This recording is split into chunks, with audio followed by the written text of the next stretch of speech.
बिस्मिल्लाहिर्रहमानिर्रहीम। आज तक के मुअज़्ज़ज़ नाज़रीन अस्सलाम वालेकुम। अब किस्त 215 मुलाहिज़ा फरमाएं। मुझे बड़ी हैरत हुई। वो अगर चाहती तो किसी और कपड़े से भी इतना सा टुकड़ा फाड़ सकती थी, लेकिन ये शायद उसकी हमदर्दी का जज्बा था कि उसने अपने जिस्म का लिबास फाड़ दिया था। बख्शू ने बालिश बार कपड़े से कई टुकड़े फाड़ लिए और सियाल वाली बोतल खोलकर एक टुकड़ा उसमें तर करके मुझे इशारा किया। मैंने सिम्बा के एक हाथ पकड़ लिया। बख्शू सियाल में भीगे हुए टुकड़े से उसके अंगूठे का जख्म साफ करने लगा। सिम्बा बुरी तरह चीख उठा। वो अपना हाथ छुड़ाने की कोशिश करने लगा, लेकिन मैंने उसे मजबूती से गिरफ्त में ले रखा था। वो कोई बहुत ही तेज किस्म का टेंचर नुमा सियाल था जिससे सिम्बा के जख्म साफ किए जा रहे थे और सिम्बा बुरी तरह तड़प रहा था। ताम जख्म साफ करने के बाद हरे रंग का मरहम लगाया गया तो वो बदतरीन पुरसुकून होता चला गया। दोनों माँ बेटियां चीजें समेट कर वहां से जा चुकी थी।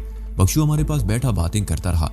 वो थोंची था और कई साल से अपनी बीवी भीर जानी और बेटी धनु के साथ इस पगोड़ा में रिहाइश पजीर था। वो बख्शू नहीं था, लेकिन तवील अरसे से इस इबादतगाह में खिदमात अंजाम दे रहा था। ये इबादतगाह कई सौ साल पुरानी थी। पहले इस तरफ तिजारती काफिलों की बाकायदा गुजरगाह हुआ करती थी और ये इबादतगाह भी आबाद थी, लेकिन फिर अचानक ही बुलंदी पर बहने वाले दरिया ने अपना रुख बदल दिया और पहाड़ी के दामन में आबादी से छोटी बस्ती को भी बहा ले गया। उसके बाद ये इबादतगाह वीरान हो गई। थोंची के कहने के मुताबिक हर साल जुलाई के वस्त में यहाँ एक मेला लगता था। लोग दूर दूर से महात्मा बुद्ध के इस मुजस्मे के दर्शन के लिए आते थे जो इस इबादतगाह के पीछे वाली चट्टान के अंदर चट्टान को तराश कर बनाया गया था। मेले के दिनों में यहाँ चंद रोज के लिए रौनक हो जाती और कुछ आमदनी भी हो जाती। थोंची के कहने के मुताबिक वो तकरीबन 15 साल पहले बेरा गिंदा नामी शहर से भागकर खटमंडू आया था। वो एक किसान था और बेरा गिंदा में जागीरदार के पास मुलाजिम था। एक रोज जागीरदार ने इसकी खूबसूरत बीवी को देख लिया और उसे हुक्म दिया कि अगले रोज वो अपनी बीवी को उसकी हवेली भेज दे। जागीरदार बहुत संगदिल और अय्याश आदमी था। उसके इलाके की कोई हसीन औरत उसकी दस्तरस से महफूज नहीं थी। वही राजी की तरह हसीन औरतों को भी अपनी मलकियत समझता था। थोंची जानता था कि उसकी बीवी एक मरतबा जागीरदार की हवेली चली गई तो उस वक्त तक उसे बाहर नहीं निकलने दिया जाएगा जब तक जागीरदार को कोई दूसरी औरत पसंद नहीं आ जाती। थोंची की बेटी धनु की उम्र उस वक्त सिर्फ 6 साल थी। वो उसी रात अपनी बीवी भीर जानी और बेटी को लेकर बीरा गिंदा से भाग खड़ा हुआ और खटमंडू पहुंच गया। इसका ख्याल था खटमंडू एक बड़ा शहर था और यहाँ उसे तलाश नहीं किया जा सकेगा, लेकिन चंद रोज बाद उसने जागीरदार के 2 आदमियों को बाजार में देख लिया। उन दिनों शहर से तकरीबन 30 मील दूर बुद्ध नीलकुंड नामी उस इबादतगाह पर मेला लगा हुआ था। थोंची अपनी बीवी और बेटी को लेकर यहाँ आ गया। मेला खत्म हो गया, लोग वापस जा रहे थे, लेकिन थोंची अपनी बीवी और बेटी के साथ दरिया के किनारे एक छूलदारी में ठहरा रहा। इबादतगाह के बूढ़े बख्शू ने उन्हें देखा तो इबादतगाह में ले आया। थोंची ने उसे अपनी कहानी कह सुनाई। बख्शू ने उन्हें इबादतगाह में रहने की इजाजत दे दी। चंद महीनों बाद बख्शू बीमार हो गया। थोंची और भीर जानी ने उसकी खिदमत की, लेकिन वो जहां पर ना हो सका। बख्शू के इंतकाल के बाद ये इबादतगाह थोंची ने संभाल ली। मेले में इतनी आमदनी हो जाती कि साल भर बड़ी सहूलत से गुजारा हो सकता था, लेकिन थोंची ने वक्त गुजारने के लिए दरिया के किनारे चट्टान की दूसरी तरफ थोड़ी सी जमीन पर खेती बाड़ी शुरू कर दी और कुछ मवेशी भी पा लिए। बुद्ध नीलकंठ की इबादतगाह बागमती की तरफ जाने वाली सड़क से तकरीबन 5 मील हट कर थी और इस तरफ आम लोगों की आमदोरफ्त भी नहीं थी। थोंची सौदा सल्फ लेने के लिए महीने में एक बार शहर जाता। उसने एक कश्ती भी बना ली थी। 5 मील का ये फासला वो उसी कश्ती पर दरिया में तय करता। हाईवे के करीब एक छोटी सी बस्ती थी जहाँ शहर से आमदोरफ्त के लिए बस मिल जाती थी। थोंची को अपनी बीवी और बेटी के साथ यहाँ रहते हुए 11-12 साल हो चुके थे। इसकी बीवी भीर जानी बूढ़ी और बेटी धनु जवान हो चुकी थी। यहाँ आने के बाद धनु और भीर जानी 2-4 मरतबा ही शहर गई थी। धनु अपनी माँ की तरह हसीन थी और थोंची नहीं चाहता था कि वो भी बुरे लोगों की नजरों में आ जाए। थोंची पहले तो मुझसे भी बिदका सा रहा, लेकिन जब मैंने उसे बताया कि हम भी अपने दुश्मनों से बचते फिर रहे हैं तो वो हमें यहाँ उस वक्त तक पनाह देने को तैयार हो गया जब तक सिम्बा चलने के काबिल ना हो जाता। लेकिन इस एक दिन बल्कि चंद घंटों ही में सिर्फ थोंची बल्कि उसकी बीवी और बेटी भी मुझसे बेतकल्लुफ हो चुकी थी। भीर जानी की उम्र 45 के लगभग थी। उसके बालों में सफेदी झलकने लगी थी, लेकिन वो अब भी बेहद हसीन थी। धनु को उसकी जवानी की तस्वीर कहा जा सकता था। सुबह सिम्बा की मरहम पट्टी के बाद भीर जानी ने हमें तगड़ा सा नाश्ता भी कराया।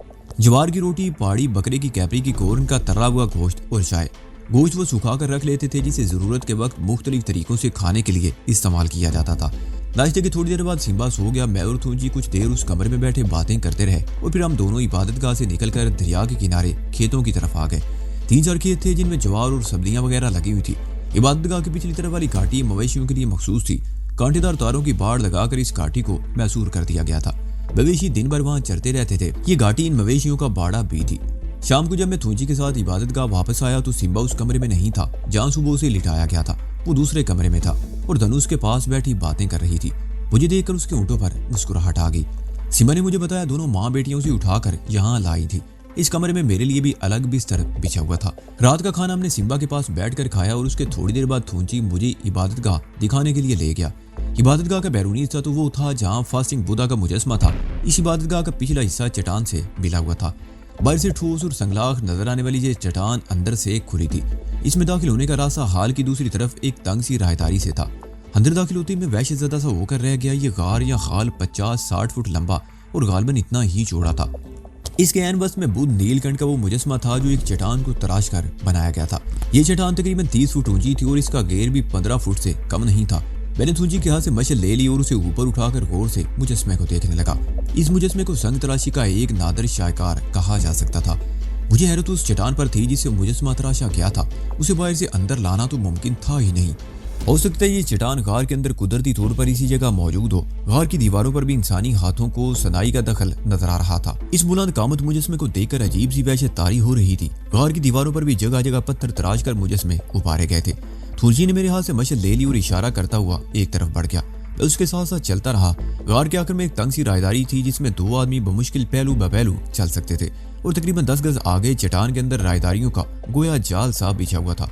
कोई अजनबी इन भूल भुलैये में दाखिल होकर वापस नहीं आ सकता था। वापस आते हुए हम फिर बुद्धा के अजीमुल कामत मुजस्मे के पास रुक गए।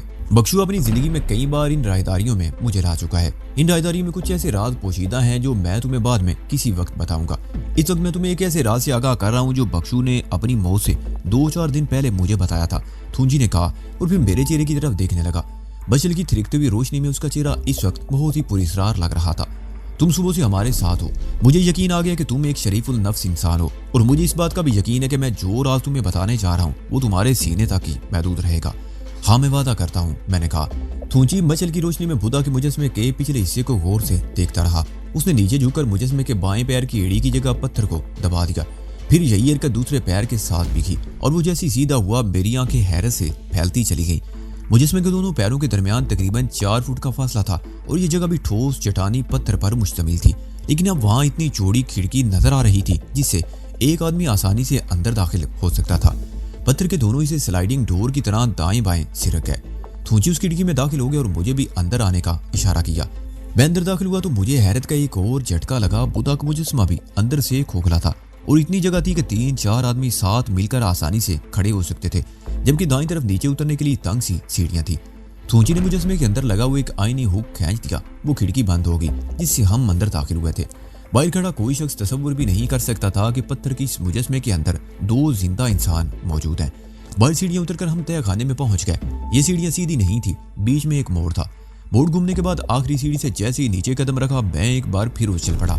ये भी बहुत बड़ा हाल बल्कि गार था। सीढ़ियों से चंद कदम आगे महात्मा बुद्ध का कोई 10 फुट ऊंचा मुजस्मा था जो मशल की रोशनी में सोने की तरह चमक रहा था। थूंची ने बताया कि यह मुजस्मा ठोस सोने का था। गार की दीवारों पर भी कहीं कहीं चमक नजर आ रही थी। हम गार में दाईं तरफ एक तंग सी सुरंग में मुड़ गए। तकरीबन 20 फुट आगे जाकर ये सुरंग इस कदर तंग हो गई कि झुककर चलना पड़ रहा था और जैसे ही हम सुरंग की दूसरी तरफ खुली जगह पर रुके मुझे सीने में सांस रुकता हुआ महसूस होने लगा। ये खासा बड़ा गार था और इसकी दीवारें मशल की रोशनी में जगमगा रही थी। ये है वो राज जो इस इबादतगाह के बख्शू ने मरने से पहले मुझे बताया था, थूंची ने कहा। वो गार के वस्त में रुक गया और मशल की रोशनी में चारों तरफ इशारे करने लगा। मेरी हालत वाकई बहुत गैर थी। मैंने जिंदगी में बहुत दौलत देखी थी, थाईलैंड में भी और हिंदुस्तान के मंदिरों में भी, लेकिन सोने का पहाड़ मैं तो सोच भी नहीं सकता था कि मुझे कोई ऐसी चीज देखने को मिलेगी। सोने की चमक से मेरी आंखें चकाचौंध हो रही थी। मैंने थूंची के हाथ से मशल ले ली और घूम फिर कर चमकती हुई चट्टानों को देखने लगा। जमीन पर भी सोने के लातादाद छोटे बड़े टुकड़े पड़े हुए थे। मैंने एक टुकड़ा उठाकर देखा, दीवारों को भी छू कर देखा, वो सोना ही था। उसमें पत्थर की आमेजिश बहुत कम थी। मेरे दिमाग में सनसनाहट होने लगी, अगर ये सोना मार्केट में ले आया जाए तो दुनिया में तूफान आ जाए, नेपाल दुनिया का अमीर तरीन मुल्क बन जाए। और अगर लोगों को पता चल जाए कि इस इबादतगाह के पीछे सोने का पहाड़ है तो शायद इस चट्टान के दामन में बहने वाले दरिया में पानी की बजाय इंसानों का खून बहने लगे। मैं मशल हाथ में लिए चारों तरफ घूमता रहा। बहुत बड़ा गार था और छत भी ज्यादा ऊंची नहीं थी। 2-3 इतराफ में सुरंगें भी थी और इन सुरंगों की नामवार दीवारें भी सोने ही की थी। आओ अब वापस चले, थूंची ने यह कहते हुए मेरे हाथ से मशल ले ली। हम उस गार से निकलकर दूसरे हिस्से में आ गए जहाँ महात्मा बुद्ध का सोने का मुजस्मा एहसाता था। सोने के ये पहाड़ सदियों पहले दरियाफ्त हुआ था और बुद्धा का ये मुजस्मा भी उसी जमाने में बनाया गया था। थूंची ने मुजस्मे की तरफ इशारा करते हुए कहा, आखिरी दिनों में बख्शू ने मुझे बहुत सी बातें बताई थी। ये राज सीना बसीना मुंतकिल होता चला आ रहा है। بدھ کے پیروکار بہت صلح جو اور امن پسند لوگ ہیں، اور اس دھرم کے سیوک بخشو یہ سمجھتے ہیں کہ اگر یہ سونا عام لوگوں کی دسترس میں آ جائے تو یہاں خون کی ندیاں بہنے لگیں گی۔ اس سونے کو لوگوں کی بھلائی کے لیے نہیں، دنیا کی تباہ و بربادی کے لیے استعمال کیا جائے گا، اس لیے اسے آج تک راز ہی رکھا گیا ہے۔ اس عبادت گاہ کا محافظ بخشو مرنے سے پہلے کسی ایسے آدمی کو اس راز سے آگاہ کر دیتا ہے جو قابل اعتماد ہو اور اس راز کو اپنے ہی تک رکھ سکے۔ کیا دنیا کا کوئی اور شخص اس راز سے واقف نہیں؟ میں نے پوچھا۔ ہر دور کا دلائی لاما اور اس کے چند بہت قریبی ساتھی اس راز سے واقف ہوتے ہیں، تھونچی نے بتایا۔ تقریباً 60 سال پہلے چند اور لوگوں کو بھی کسی طرح اس راز کا پتہ چل گیا تھا۔ انہوں نے اس عبادت گاہ پر قبضہ کر لیا، لیکن انہیں یہاں سے سونے کی ایک ڈلی نکالنے کا موقع بھی نہیں مل سکا۔ وہ کسی بات پر آپس میں ہی لڑ کر ختم ہو گئے۔ ان کی لاشیں عبادت گاہ کے باہر والے میدان میں بکھری ہوئی تھی، جنہیں کئی روز تک بھیڑیے کھاتے رہے۔ تھونچی چند لمحوں کو خاموش ہوا، پھر بات جاری رکھتے ہوئے کہنے لگا، میں جب یہاں آیا تھا تو اس کے چند مہینوں بعد بخشو بیمار ہو گیا۔ اس نے مرنے سے پہلے مجھے یہ سب کچھ بتا دیا۔ اس کے انتقال سے چند گھنٹے پہلے 2 اور بخشو یہاں آئے تھے۔ وہ بہت دیر تک بیمار بخشو سے راز و نیاز کی باتیں کرتے رہے، اور جب بخشو کا انتقال ہو گیا تو مہمان بخشو نے اس کا کریا کرم کیا تھا۔ اس کے بعد وہ 1 ہفتے تک یہاں رہے اور پھر مجھے آشیرواد دے کر چلے گئے۔ ہر سال میلے پر 2 بخشو یہاں آتے ہیں، چند روز رہتے ہیں اور مجھے آشیرواد دے کر چلے جاتے ہیں۔ ہر سال ان بخشوں کا آشیرواد اس بات کی نشاندہی کرتا ہے کہ انہیں مجھ پر اعتماد ہے۔ میں بخشو نہیں ہوں، میں تو اپنی بیوی کی عزت اور اپنی جان بچانے کے لیے بھیرا گندا سے بھاگ کر یہاں آیا تھا۔ میں نے تو کبھی سوچا بھی نہیں تھا کہ مجھے دنیا کے سب سے بڑے راز کا امین بنا دیا جائے گا۔ اب مجھے اس شخص کا انتظار ہے جس کے سامنے میں اپنے سینے کا بوجھ ہلکا کر سکوں اور یہاں سے چلا جاؤں۔ لیکن تم نے مجھے اس راز سے آگاہ کیوں کیا؟ میں نے اس کے چہرے پر نظریں جماتے ہوئے کہا، ہو سکتا ہے میں شکل و صورت سے شریف نظر آتا ہوں، لیکن میرا کردار بہت گھناؤنا ہو اور تم نے مجھ پر اعتماد کر کے غلطی کی ہو۔ یہ بھی تو ہو سکتا ہے کہ میں تمہیں قتل کر کے لاش اس تہہ خانے میں پھینک دوں، اور تم ایسا نہیں کر سکتے۔ تھونچی نے مسکراتے ہوئے میری بات کاٹ دی۔ یہ مالا تمہیں کہیں راستے میں پڑی ہوئی نہیں ملی ہوگی۔ اس نے میرے گلے میں پڑی ہوئی مالا کی طرف اشارہ کیا۔ میں اچھل پڑا۔ اس مالا کی حقیقت کے بارے میں میرے سوا اور کوئی نہیں جانتا تھا۔ 12 سال پہلے اس عبادت گاہ میں رہتے ہوئے میں نے بھی بہت کچھ حاصل کیا ہے، اس نے مسکراتے ہوئے کہا۔ مجھے یہاں ایسی شکتی ملی ہے کہ میں دوسروں کے اندر جھانک سکتا ہوں۔ صبح جب تم سے سامنا ہوا تو تمہارے گلے میں یہ مالا دیکھتے ہی میرے دماغ کو جھٹکا سا لگا اور میں نے تمہارے اندر بہت دور تک جھانک کر دیکھ لیا۔ اگر تم پر مجھے ذرا سا بھی شبہ ہوتا تو تمہارے دوست کی مرہم پٹی کرنے کے بعد ایک یاغ تم لوگوں کے حوالے کرتا اور یہاں سے رخصت کر دیتا۔ لیکن یہ مالا کسی دھوکے باز اور بد کردار شخص کو نہیں مل سکتی۔ یہ مالا 2 مرتبہ تم سے الگ ہوئی ہے، لیکن ہر بار تمہیں واپس مل گئی کیونکہ اس کے حقدار صرف تم ہو۔ تمہارے پاس کیا شکتی ہے؟ میں نے پوچھا۔ تمہارے پیروں کی دھول کے برابر بھی نہیں، تھونچی نے جواب دیا۔ آؤ اب اوپر چلتے ہیں، آرام سے بیٹھ کر بات کریں گے۔ ہم بدھا کی چٹانی مجسمے سے باہر آ گئے۔ اس نے وہ خفیہ راستہ اسی طرح بند کر دیا جس طرح کھولا تھا۔ شمبا گہری نیند میں تھا۔ ایک کمرے میں بھیر جانی اور دھنو ایک دوسرے سے لپٹی سو رہی تھی۔ میں اور تھونچی برآمدے میں بیٹھ کر باتیں کرنے لگے۔ ہم آدھی رات تک وہاں بیٹھے رہے۔ تھونچی نے مجھ پر اعتماد کیا تھا اور میں نے بھی اسے اپنے بارے میں سب کچھ بتا دیا تھا، اور یہ بھی بتا دیا تھا کہ ہمارے دشمن کون تھے۔ تھونچی کو نیند آنے لگی تو ہم اٹھ کر اندر آ گئے۔ میں سمبا کے کمرے میں دوسرے بستر پر لیٹ گیا۔ تھونچی اس کمرے میں چلا گیا جہاں اس کی بیوی اور بیٹی سو رہی تھی۔ میں دیر تک جاگتا رہا اور ناگپال وغیرہ کے بارے میں سوچتا رہا۔ مجھے اندازہ نہیں تھا کہ وہ قدیم حویلی یہاں سے کتنی دور اور کس طرف تھی۔ گزشتہ رات ہم گاڑی پر 5-6 گھنٹوں تک سفر کرتے رہے تھے۔ میں نے تھونچی کو بھی اس حویلی کے بارے میں بتایا تھا، لیکن اسے بھی کوئی علم نہیں تھا کہ وہ حویلی کس طرف اور کتنی دور ہو سکتی ہے۔ گزشتہ رات جب ہم حویلی سے فرار ہوئے تو ایک اور گاڑی بھی ہمارے تعاقب میں نکلی تھی۔ ہو سکتا ہے وہ لوگ رات بھر پہاڑوں میں ہمیں تلاش کرتے رہے ہوں اور دن میں بھی ہماری تلاش جاری ہو، لیکن اس طرف ابھی تک کوئی نہیں پہنچا تھا، جس کا مطلب تھا کہ یہ عبادت گاہ اس حویلی سے بہت دور تھی۔ ہمارے لیے محفوظ بھی تھی۔ میں نے اس وقت تک یہاں رہنے کا فیصلہ کر لیا جب تک سمبا چلنے پھرنے کے قابل ہو جاتا۔ یہی سب کچھ سوچتے ہوئے میں نیند کی آغوش میں پہنچ گیا۔ پھر جب مجھے کندھوں سے پکڑ کر بری طرح جھنجھوڑا گیا تو میں ہڑبڑا کر اٹھ گیا۔ کیا بات ہے، کیا ہوا؟ میں اپنے قریب بیٹھے ہوئے تھونچی کی طرف دیکھتے ہوئے بولا۔ اس کے چہرے پر ہوائیاں اڑی ہوئی تھی۔ اٹھو، جلدی کرو۔ وہ بولا، تمہارے دشمن یہاں پہنچ گئے ہیں، اپنے دوست کو تہہ خانے میں لے چلو جلدی، وہ لوگ کسی بھی لمحے عبادت گاہ میں پہنچ سکتے ہیں۔ میں ایک جھٹکے سے اٹھ کر کھڑا ہو گیا۔ کھڑکی سے باہر دھوپ نظر آ رہی تھی، بہت چمکیلی اور روشن صبح تھی، لیکن یہ وقت نظارہ کرنے کا نہیں تھا۔ میں سمبا کی طرف متوجہ ہو گیا، وہ جاگ رہا تھا۔ میں نے جھک کر سمبا کو کندھے پر لادا تو وہ کرا اٹھا۔ اسی وقت بھیر جانی اور دھنو کمرے میں داخل ہوئی۔ تھونچی نے چیخ کر بیوی سے کچھ کہا اور ہمیں اشارہ کرتا ہوا باہر نکل گیا۔ بھیر جانی جلدی سے ہمارے بستر سمیٹنے لگی، دھنو بھی ہمارے ساتھ تھی۔ عبادت گاہ کے پچھلے حصے میں پہنچ کر تھونچی نے بدھا کے مجسمے کے پیچھے پہنچ کر وہ خفیہ راستہ کھولا اور جلتی ہوئی مشعل دھنو کے ہاتھ میں تھما کر اسے اندر داخل ہونے کا اشارہ کیا۔ وہ جی چیختی ہوئی اندر داخل ہوئی۔ اندر سے راستہ بند کر لو ہمت سنگھ، تھونچی نے مجھے کہا، اور خود باہر آنے کی کوشش مت کرنا۔ وہ لوگ چلے جائیں گے تو میں خود ہی آ کر بتا دوں گا۔ میں نے مجسمے کے اندر آئینی کنڈا کھینچ دیا، راستہ بند ہو گیا۔ میں مڑ کر دھنو کی طرف دیکھنے لگا۔ اس کے چہرے پر وحشت تھی اور آنکھوں میں ڈر تھا۔ مجھے اندازہ لگانے میں دشواری پیش نہیں آئی کہ مجسمے کے اندر اس خفیہ راستے سے وہ بھی پہلی مرتبہ واقف ہوئی تھی۔ ہم یہاں کھڑے نہیں رہ سکتے، نیچے اترو، میں نے کہا۔ تہہ خانے میں بدھا کا سونے کا مجسمہ دیکھ کر دھنو کے چہرے پر وحشت اور پریشانی اور بڑھ گئی۔ اب مجھے یقین کر لینا پڑا کہ وہ اس تہہ خانے میں پہلی مرتبہ آئی تھی۔ یہ وہ کچھ کہنا چاہتی تھی مگر ہکلا کر رہ گئی۔ تمہارا باپ بہت پہلے اس تہہ خانے سے واقف تھا، اس نے رازداری کے خیال سے تم لوگوں کو نہیں بتایا ہوگا، میں نے کہا۔ کیا اسے ہم پر اعتماد نہیں تھا؟ دھنو کی بھویں تن گئی۔ یہ بات نہیں ہے دھنو، میں نے کہا۔ بعض باتیں ایسی ہوتی ہیں جنہیں اپنے آپ سے بھی چھپانا پڑتا ہے۔ یہ راز اگر تم لوگوں سے چھپایا گیا تھا تو اس کی بھی کوئی وجہ ہے۔ میں نے یہ کہتے ہوئے سمبا کو بڑی آہستگی سے دیوار کے قریب فرش پر لٹا دیا۔ سونے کا وہ عظیم القامت مجسمہ دیکھ کر سمبا کی آنکھیں بھی حیرت سے پھیلتی چلی گئی۔ اس نے لیٹے لیٹے دونوں ہاتھ مجسمے کے سامنے جوڑ دیے۔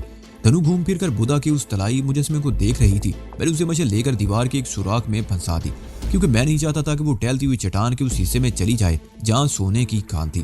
بیٹھ جاؤ، میں نے کہا، اور خود بھی سمبا کے قریب دیوار کے ساتھ ٹیک لگا کر بیٹھ گیا۔ وہ کون لوگ تھے؟ کیا تم نے دیکھا تھا انہیں؟ ہاں، پہلے میں نے ہی دیکھا تھا، دھنو نے میرے سامنے زمین پر بیٹھتے ہوئے کہا۔ اس کی نشست کا انداز ایسا تھا کہ مجھے سینے میں سانس رکتا ہوا محسوس ہونے لگا۔ میں نہانے کے لیے دریا پر گئی تھی۔ دریا کی دوسری طرف پہاڑی پر شور مچانے والی اس مشین کو دیکھا تو واپس بھاگ گئی۔ اس نے شور مچانے والی اس مشین کا جو لیا بتایا، اسے مجھے اندازہ لگانے میں دشواری پیش نہیں آئی کہ وہ کوئی جیپ تھی۔ میں نے بابا کو بتایا اور بابا ہم لوگوں کو یہاں لے آئے۔ کیا پہلے بھی اس طرح لوگ یہاں آتے رہتے ہیں؟ میں نے پوچھا۔ کبھی کبھی، دھنو نے اس بات میں سر ہلایا۔ میلے کے دنوں کے علاوہ جب بھی کوئی اس طرف آتا ہے بابا مجھے اس طرح کہیں نہ کہیں چھپا دیتا ہے۔ پتہ نہیں بابا کو کس بات کا خوف ہے۔ تمہیں دوسروں کی نظروں سے چھپا کر وہ تمہیں بچانا چاہتا ہے، میں نے جواب دیا۔ تم چیز ہی ایسی ہو کہ تمہیں دیکھ کر کسی کی نیت میں فطور آ سکتا ہے۔ مجھے کوئی کھا جائے گا کیا؟ اس نے مجھے گھورا۔ یہی سمجھ لو، لیکن تم ان باتوں کو نہیں سمجھ سکو گی، میں نے کہا۔ دھنو چند میں خاموش رہی، پھر سمبا کی طرف جھک کر اس سے باتیں کرنے لگی۔ ہمیں وہاں بیٹھے ہوئے 2 گھنٹے گزر گئے اور پھر وہی ہوا جس کا اندیشہ تھا۔ دھنو نے مشعل اٹھا لی اور اٹھ کر ٹہلنے لگی۔ وہ مجسمے کے اطراف میں گھوم پھر کر بڑی گہری نظروں سے اسے دیکھ رہی تھی، اور پھر وہ اس طرف چلی گئی جس طرف جانے سے میں اسے روکنا چاہتا تھا۔ میں اس کی چیخ سن کر اس طرف دوڑا۔ دھنو مشعل ہاتھ میں اٹھائے پھٹی پھٹی سی نظروں سے چاروں طرف دیکھ رہی تھی۔ یہ کیا ہے؟ اسے شاید اپنی آنکھوں پر یقین نہیں آ رہا تھا۔ اسی راز کی حفاظت کے لیے تمہارا باپ اس عبادت گاہ میں زندگی گزار رہا ہے، میں نے کہا، اور میں یقین سے کہہ سکتا ہوں کہ تم اپنے باپ کے اس راز کو راز ہی رکھو گی۔ میں دھنو کو ہاتھ سے پکڑ کر واپس لے آیا۔ اس کی آنکھوں میں وحشت اور چہرے پر سنسنی کے تاثرات تھے۔ دھنو اگرچہ بہت سیدھی سادھی لڑکی تھی، 18-19 سال کی ہونے کے باوجود وہ صرف 2-4 مرتبہ ہی شہر گئی تھی۔ اس کی زندگی اس عبادت گاہ ہی میں گزری تھی، لیکن اس چمکدار دھات کی قدر و قیمت سے وہ بھی واقف تھی۔ میں دھنو کو باتوں میں لگا کر اس کا دھیان اس طرف سے ہٹانے کی کوشش کرنے لگا، لیکن یہ کوئی ایسی چیز تو نہیں تھی جس سے آسانی سے دھیان ہٹایا جا سکے۔ وہ بار بار اسی موضوع پر بات کرنے لگتی۔ اسے شاید اس بات کا بھی دکھ تھا کہ اس کے باپ نے اس پر یقین نہیں کیا تھا، تبھی تو اس راز سے آگاہ نہیں کیا تھا، اور ایک اجنبی کو یعنی مجھے پہلی ہی ملاقات میں سب کچھ بتا دیا تھا۔ میں اسے سمجھانے کی کوشش کر رہا تھا کہ تھونچی نے انہیں اس راز سے آگاہ کیوں نہیں کیا تھا۔ ہمیں باتوں میں وقت گزرنے کا احساس ہی نہیں رہا تھا، لیکن دھنو اچانک ہی اٹھ کر کھڑی ہوگی اور پیٹ پر ہاتھ پھیرتے ہوئے بولی، مجھے بھوک لگ رہی ہے، میں اوپر جا کر دیکھتی ہوں وہ لوگ چلے گئے یا نہیں۔ نہیں، تم اوپر نہیں جاؤ گی، میں نے کہا۔ تمہارے بابا نے کہا تھا کہ ہم خود سے اس تہہ خانے سے باہر نہیں نکلیں گے، لیکن مجھے بڑے زور کی بھوک لگی ہے، وہ ٹھنگ کر بولی۔ میں مسکرائے بغیر نہ رہ سکا۔ مجھے جان کی یاد آ گئی، وہ بھی بھوک برداشت نہیں کر سکتی تھی۔ اچھا، میں اپنی جگہ سے اٹھتے ہوئے بولا، تم یہیں بیٹھو، میں اوپر جا کر دیکھتا ہوں، شاید آوازوں سے کوئی اندازہ ہو جائے۔ میں سیڑھیوں کی طرف بڑھ گیا۔ دھنو مشعل لیے نیچے کھڑی تھی۔ بدھا کے مجسمے کے پیٹ میں پہنچ کر میں نے دیوار سے کان لگا دیے کہ اگر کوئی اس حال میں موجود ہو تو شاید کوئی آواز سنائی دی جائے، اور پھر ایک جگہ چمک سی دیکھ کر میں چونک گیا۔ وہ بہت چھوٹا سا سوراخ تھا جس سے باہر کی روشنی نظر آ رہی تھی۔ میں نے اس سوراخ سے آنکھ لگا دی اور دوسرے ہی لمحے مجھے چونک جانا پڑا۔ تھونجی کے ساتھ 2 آدمی تھے، ان میں سے ایک کو میں نے پہچان لیا۔ اس کا نام میں نہیں جانتا تھا، لیکن حویلی میں ان آدمیوں میں وہ شامل تھا جنہوں نے میری دھنائی کی تھی۔ تھونجی کے ہاتھ میں مشعل تھی اور ان دونوں کے ہاتھوں میں آٹومیٹک رائفلیں تھی۔ تھونجی کے چہرے کو دیکھ کر اندازہ لگایا جا سکتا تھا کہ اسے تشدد کا نشانہ بنایا گیا تھا۔ اس کا ایک جبڑا سوجا ہوا تھا اور بائیں آنکھ کے نیچے بھی سیاہ دھبا نظر آ رہا تھا۔ میرا خون کھول اٹھا۔ یہ سوچ کر ہی میں کانپ اٹھا تھا کہ انہوں نے بھیڑ جانے کا کیا اشر کیا ہوگا۔ وہ اگرچہ ریڑھ عمر تھی لیکن بڑی حسین عورت تھی۔ ان جیسے بیڑیوں سے یہ توقع تو نہیں کی جا سکتی تھی کہ پوچھ گچھ کے لیے مار پیٹ پر ہی اکتفا کیا ہوگا۔ ایسے لوگ تو عورتوں کو مال غنیمت سمجھتے تھے، اور بھیڑ جانی بہرحال ایک خوبصورت عورت تھی۔ وہ لوگ صبح 8-9 بجے کے قریب یہاں آئے تھے اور میرے حساب سے اب دوپہر ہونے والی تھی۔ ان دونوں میاں بیوی پر تشدد کے بعد شاید انہیں یقین نہیں آیا تھا کہ ہم یہاں نہیں ہیں۔ ہو سکتا ہے وہ پہلے بھی عبادت گاہ کے اس حصے کی تلاشی لے چکی ہوں، لیکن وہ اپنا اطمینان کر لینا چاہتے تھے۔ 10-15 मिनट तक बाहर मदम सी आवाजें सुनाई देती रहीं और फिर खामोशी छा गई। इस सुराग से अब रोशनी भी नजर नहीं आ रही थी। मैं बड़ी आहिस्ते से सीढ़ियां उतर कर नीचे आ गया। धनु ने कुछ पूछना चाहा, लेकिन मैंने होंठों पर उंगली रखकर उसे खामोश रहने का इशारा किया और हम सिम्बा के करीब आ गए। वो लोग अभी तक इबादतगाह में मौजूद हैं। मैंने सिम्बा और फिर धनु की तरफ देखते हुए कहा, शायद चंद घंटे या आने वाली रात भी हमें यहीं गुजारनी पड़े। मैं तो भूख से मर जाऊंगी। धनु ने मुंह बसोरते हुए कहा, वो यकीनन शरीफ लोग नहीं होंगे। अगर उन्होंने बाबा या माँ को कोई नुकसान पहुंचाया तो। धनु ने जुमला अधूरा छोड़ दिया। मेरी नजर खुद ब खुद झुक गई। थूंची की हालत में देख चुका था, लेकिन धनु को कुछ बताकर उसे खौफजदा नहीं करना चाहता था। मेरा ये अंदाजा गलत निकला कि हमें रात भर बुधा के कदमों में इसी तय खाने में गुजारनी पड़ेगी, क्योंकि मजीद 1 घंटा गुजारने के बाद थूंची तय खाने में आ गया। उसका उंगलियां देखकर धनु बेइख्तियार चीख उठी। मैंने भी उसे करीब से देखा तो एक लम्हे को काम कर रह गया। उसकी बाईं आंख तकरीबन बंद हो गई थी और जबड़ा सूजा हुआ था। बाद में पता चला कि उसका एक दांत टूट गया था। वो लोग जा चुके हैं, अब तुम लोग ऊपर आ सकते हो, थूंची ने कहा। वो बमुश्किल बोल पा रहा था। धनु से लिपटी हुई थी बाप की हालत देखकर उसकी आंखों में खौफ के साए उभर आए थे। वो तेज लहजे में मुसलसल कुछ बोल रही थी और थूंची बार बार उसका कंधा थपथपा रहा था। मैंने सिम्बा को कंधे पर लाद लिया और हम तय खाने से बाहर आ गए। सिम्बा को इबादतगाह के उस कमरे में लिटा दिया गया जहां भीर जानी ने दोबारा बिस्तर लगा दिए थे। इस वक्त सपहर हो रही थी। मैं सिम्बा को लिटाकर दूसरे कमरे में आया तो यहाँ का मंदिर देखकर मुझे अपने आप पर तैश आने लगा कि मैं बुज़दिलों की तरह तय खाने में क्यों छुप गया था। भीर जानी की हालत देखकर अंदाजा लगाया जा सकता था कि उसके साथ क्या हुआ होगा। धनु उसके साथ लिपटी रो रही थी। इन दोनों मियाँ बीवी को जुल्म और ज्यादती का निशाना बनाया गया था, लेकिन इनमें से किसी के लबों पर हरफे शिकायत नहीं आया था। उसके बरक्स दोनों मियाँ बीवी परेशान थे कि हमें पूरा दिन फाके में गुजारना पड़ा। थूंची ने बीवी को कुछ खाने का बंदोबस्त करने को कहा और एक कुशादा ताक में रखा हुआ मरम और सियाल की बोतलें उठाकर सिम्बा वाले कमरे में आ गया। सिम्बा ओले ओले करा रहा था। थूंची ने उसके जख्म साफ किए और मरम लगाने लगा। तकरीबन 1 घंटे बाद धनु हमारे लिए खाना लेकर आ गई। वो थाल हमारे सामने रख कर वापस चली गई। खाने के दौरान में मैंने नहायत मुनासिब अल्फाज में अफसोस का इज़हार किया कि मेरी वजह से उन्हें मुसीबत का सामना करना पड़ा था। अगर हम यहाँ ना आते तो उन्हें ये तकलीफ भी ना उठानी पड़ती। थूंची ने बताया कि वो 3 आदमी थे जो हमें इन पहाड़ों में तलाश करते फिर रहे थे। उनके कहने के मुताबिक हम उनके 3-4 आदमियों को कत्ल करके फरार हुए थे। ये गलत नहीं है, मैंने उसके खामोश होने पर कहा। तुम सिम्बा की हालत देख चुके हो, क्या इसके बाद तवक्को की जा सकती है कि उनके साथ कोई रियायत की जाती? उनकी सफाकी का मुझे भी तजर्बा हो गया है, थूंची ने जवाब दिया। मुनशियात का कारोबार करने वाले लोग बेरहम और सफाक होते हैं। इन लोगों को तो मैंने पहली मर्तबा देखा है, लेकिन इनके गुरु घंटाल के बारे में बहुत कुछ जानता हूँ। नागपाल एक खूनख्वार भेड़िया है जो सियासत की आड़ लेकर मासूम जिंदगियों से खेल रहा है। ऐसे लोगों का अंजाम भी बहुत बुरा होता है। उन्हें यहाँ से गए हुए कितनी देर हुई है, मैंने पूछा। जब मैं तहखाने में आया था तो उन्हें इबादतगाह से गए हुए आधा घंटा हो चुका था, थूंची ने जवाब दिया। उनकी जीप दरिया की दूसरी तरफ पहाड़ियों में गायब हो जाने के बाद ही मैं तहखाने में उतरा था। मैंने आंखें बंद कर ली और चश्मे तसव्वुर से उस जीप को पहाड़ों में तलाश करने लगा। मेरे साथ जो कुछ होता रहा था वो मैं बर्दाश्त करता रहा था, लेकिन थूंची और खुसूसन भीर जानी पर होने वाले जुल्म और ज्यादती पर मेरा खून खौल उठा था और मैंने उस पर होने वाली ज्यादती का बदला लेने के लिए अपने अंदर की शक्ति से काम लेने का फैसला कर लिया था। मैं आंखें बंद किए बैठा था और मुझे यूं महसूस हो रहा था कि मैं किसी उकाब की तरह पहाड़ों के ऊपर बहुत बुलंदी पर परवाज कर रहा हूँ। इन पहाड़ों के नशीबो फराज वादियां और खाइयां मेरी नजरों के सामने थी, लेकिन वो जीप इन पहाड़ों में नजर नहीं आई। मेरी परवाज का दायरा वसी तर होता चला गया और बिलाकर वो जीप मुझे नजर आ गई जो दरिया के उस पार मीलों दूर हाईवे पर ककाफी की तरफ जा रही थी। वो तीनों उस जीप में मौजूद थे। उस हाईवे पर मुखालिफ सम से लकड़ियों से लदा हुआ एक ट्रक आ रहा था। उसकी रफ्तार खासी तेज थी। एक खतरनाक मोड़ पर वो जीप अचानक ही ट्रक के सामने आ गई। उन दोनों ने एक दूसरे को बचाने की कोशिश की, मगर एक जोरदार धमाका हुआ। ट्रक जीप को दूर तक घसीटता हुआ ले गया। कहाँ खो गए हिम्मत सिंह, क्या सोच रहे हो? थूंची की आवाज सुनकर मैंने चौंक कर आंखें खोल दी। वो खत्म हो गए, तीनों खत्म हो गए। मेरे मुंह से बेइख्तियार निकला। जीप के साथ उन तीनों के पर खचे उड़ गए। कोई भी जिंदा नहीं बचा। किसी को जिंदा बचना भी नहीं चाहिए था। कौन, किसकी बात कर रहे हो? थूंची ने मेरे चेहरे पर नजरें जमा दी। वो तीनों जो यहाँ आए थे, मैंने जवाब दिया और मेरे दिमाग को एक झटका सा लगा और मैं जैसे होश में आ गया। थूंची बड़ी गहरी नजरों से मुझे देख रहा था। उसने मजीद कोई सवाल नहीं किया और खामोशी से उठकर कमरे से बाहर चला गया। उसके आधे घंटे बाद मैं खिड़की के सामने खड़ा था जहाँ से वो घाटी नजर आ रही थी जो मवेशियों के लिए मखसूस थी। वहाँ मुझे थूंची नजर आया, लेकिन थोड़ी देर बाद वो निगाहों से ओझल हो गया। उसके थोड़ी देर बाद मवेशी दरिया की तरफ आते हुए दिखाई दिए। कदे आदम झाड़ी में मुझे नीली चादर की झलक भी दिखाई दी। मेरा ख्याल था वो धनु थी जो मवेशियों को पानी पिलाने के बाद दरिया की तरफ हाँकती हुई ला रही थी। जब वो झाड़ियों से निकलकर सामने आई तो मेरा ख्याल गलत साबित हुआ। वो धनु नहीं, भीर जानी थी। इस मासूम औरत को देखकर मेरे दिल पर खूंसा सा लगा। 12 साल पहले इसी को जागीरदार की अवध से बचाने के लिए थूंची ने रातों रात अपना आबाई गांव छोड़ दिया था और आज वो अपना सब कुछ खो बैठी थी। मैं वीर जानी के बारे में सोच रहा था कि अपने दोनों कंधों पर हल्का सा बोझ महसूस करके चौंक गया। मैं बड़ी आहिस्तगी से पीछे मुड़ा। वो धनु थी जो अब भी मेरे सामने खड़ी मेरी आंखों में झांक रही थी। उसके दोनों हाथ अब भी मेरे कंधों पर थे। उसकी आंखों में बड़ी अजीब सी चमक थी। मैंने सिम्बा की तरफ देखा, वो अपने बिस्तर पर गहरी नींद में था। मैं धनु के हाथ अपने कंधों से हटा दिए। उसने मेरे ऊँटों पर उंगली रखकर मुझे कुछ कहने से रोक दिया।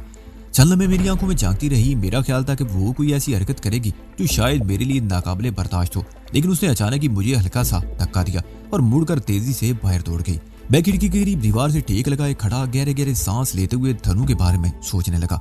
वो वाकई बेहद मासूम थी। मैं एक बार फिर मुड़कर खिड़की से बाहर देखने लगा। मवेशी चरागाह में चल रहे थे और वीर जानी मुझे नजर आ रही थी।